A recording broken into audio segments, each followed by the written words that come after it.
Are you ready?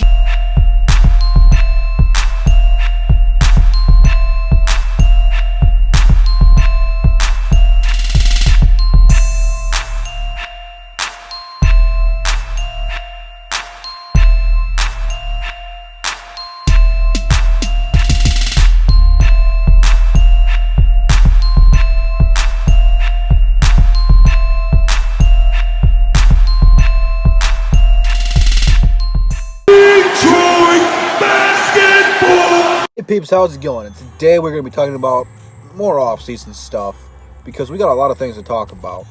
But most important, before we hop into it, Pistons Center Court is tonight on Troxel's channel at 8 o'clock. His link's in the description with all DSA members. Be sure to check him out. Be sure to check the rest of the boys out. But let's hop right into this. So, let me start out by saying this.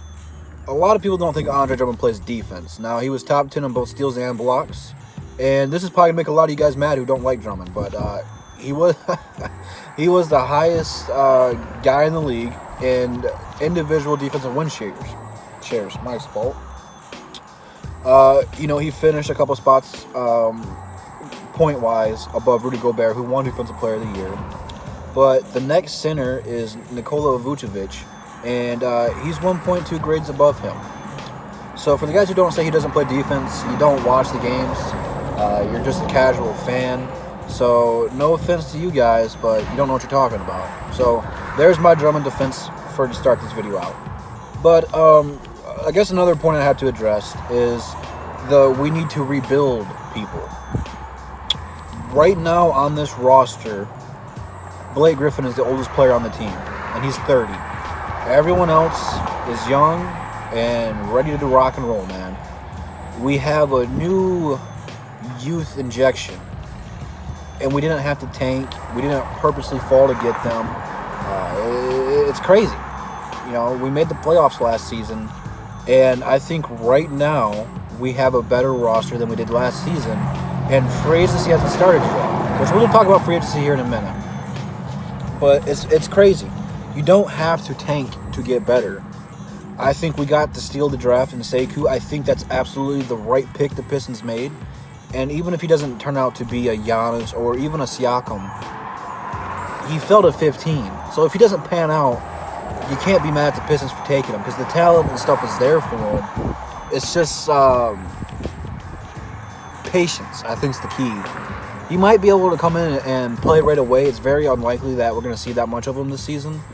I think best case scenario, he might find himself in a rotation coming in off the bench. Unless he just blows us away, which I don't know how well or how soon that's going to happen. But you can't be mad at the Pistons for taking him. He was a projected top 10. The talent potential is there, and you draft on potential. So you got to give the Pistons credit. I don't think they goofed it up. You can talk about the 30th overall pick, but it is what it is. But like I said, man, Blake Griffin's the oldest player on this team right now. Now, depending on what we do in free agency, I don't know. But I think acquiring Tony Snell and drafting Sekou, you filled two holes. You got a starter and a backup small forward. Both those guys can play small forward and power forward. I think Snell can play 2 to 4. So when you get someone who can bring in that kind of versatility, it's gonna help you out. Now I don't know right now who's gonna be starting out of those two and who's gonna be backing up. Off-season battles and workouts and training camp and practices should be, I should say, a lot more competitive. Because outside, like I said in previous videos, outside power forward and center, I don't think anyone has a guaranteed starter's position. So, I mean, it's all open for interpretation and, I guess, high work ethic for the guys who really, really want it. Luke Kennard and Bruce Brown are going to be fighting for the starting 2. If Bruce Brown has got this jump shot down that he says that he's got, he should start. I love Luke. Luke's got a lot of potential. But Luke lacks confidence in defense. The potential's there, man. I'm not sure what his ceiling is, but he could be a very great offensive player. His defense does need work, but I've seen some flashes that he could be a pretty solid defender. Obviously, he's not going to be a good defender like Bruce, but if Bruce gets an offensive jump shot, he could be better than Luke Kennard. Could be. I'm not saying that he is, but who knows with that. So those two positions right there, small forward and power forward, or I guess small forward and shooting guard. I don't know why I said power forward. They're pretty much covered. So that leaves us going into free agency. What are we going to be doing? Now, you could say we need a backup center, but I think that they're going to play Thon Maker there and possibly play Sekou in at power forward. But it couldn't hurt to get us another center. I think that we need to get a different style big than Drummond. I don't know if you're going to be able to get a young guy or anything like that, but someone similar to Aaron Baines that can stretch the floor out and is going to hustle. Now, I'm not saying bring back Aaron Baines. I wouldn't mind if we did. But you need something like that. The guy that can, at times, be productive. Zaza did absolutely nothing for us last year. Absolutely nothing. But the other key position that we have yet to fill is point guard. Now, there's a lot of guys that are young and fighting for this position. But I don't know how soon they're ready to take over yet. You know, depending on how well Bone can play, like I said, Bruce Brown, Kyrie Thomas can play, even Shaviv Mihailuk can play. Who knows what Dwayne Casey and Stefanski want to do with those people? And the hot rumors right now are D Rose, Pat Beverly, Seth Curry. I mean, all those guys can come in and contribute right away. And I don't think that would be a bad case for the Pistons. I want to see the young guys play, to be honest with you. I want to see that bench, have the injection of youth that we so desperately need. We could have a five-guy rotation of nothing but guys who are, I don't even know, 24 yet. I don't know how old Thon Maker is officially. He might be 80 to 23, so who knows how old he is, That's the joke that's going around with him. But, yeah, I think that, free agency comes around. I think they are going to strongly look into these veteran point guards who can not only contribute but help be leaders to this team. So, who knows, man? I mean, any of the point guards that they're going after, I won't be mad at. I don't really think they're going to be making a huge splash in free agency since they only got, $13 to $15 million now? I mean, they have enough to go out there and get somebody good, but nothing that's going to change the foundation of this team. So who knows, man? Who knows? But I think that's pretty much going to cover everything that this offseason has happened. It's been, I should say, an overachieving offseason so far. I mean, no one expected us to get anyone like Sekou.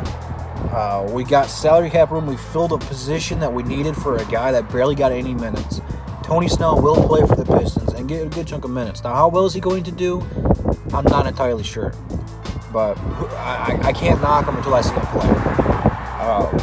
He has moments of greatness, and he does have a lot of bad games. But looking at that trade, he ended up getting 4 draft picks and a player for John Lewis. You can't really be too mad at that. So at the end of the day, I think it helped both teams. Milwaukee got salary cap room. We got a player that can play now and 4 draft picks. So you can't be too mad at Stefanski for pulling the trigger on that move. Sure, Snell makes a little bit more money than Lure, but he's going to be a part of the rotation. He's going to play. Sekou, I'd love to see him play right away. I just don't know if he's ready for it. I don't know if they're going to rush him into the starting lineup or even the bench rotation. I don't know. It all depends on how well the Summer League team is going to do, which I think if you're a Pistons fan, you need to be hyped for the Summer League.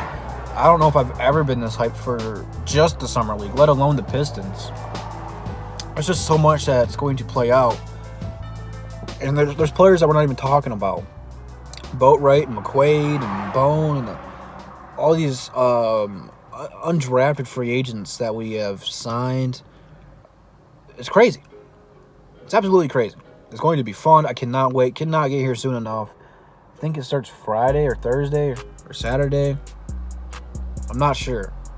I was planning on going live during the Summer League games, but I think I have to work during them. I'm not sure. If I do not work during them, I am going to go live. My whole plan this year is when the Lions start, I'm I'm going to go live all 16 games, or at least try to.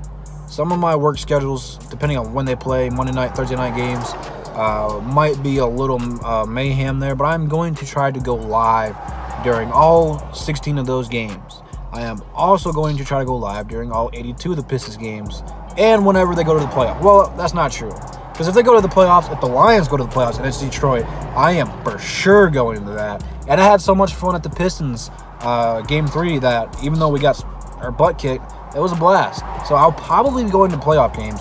Not sure if I'll be going live during those or not, because that would be hard. My phone would die because I'm not allowed to take my laptop there. But that's the goal for the long run. We got a long way to go before we're even there. I think we got like 75 days before the NFL kickoff. So, I mean, we got some time. I'm not sure about the preseason games because I do think they put those during the day while I'm at work. It's just going to depend on when everything falls. But I am trying to go live. So stay tuned for those. That is in the future. But for right now, that's all I got for you guys today. Be sure to go to Troxel's channel at 8 o'clock for Pistons Center Court and subscribe to the guy. All DSA members are in the description with Troxel, so be sure to check all those guys out. Instagram and Twitter links are in the description, so be sure to follow me there. And I'll see you peeps tomorrow. Peace.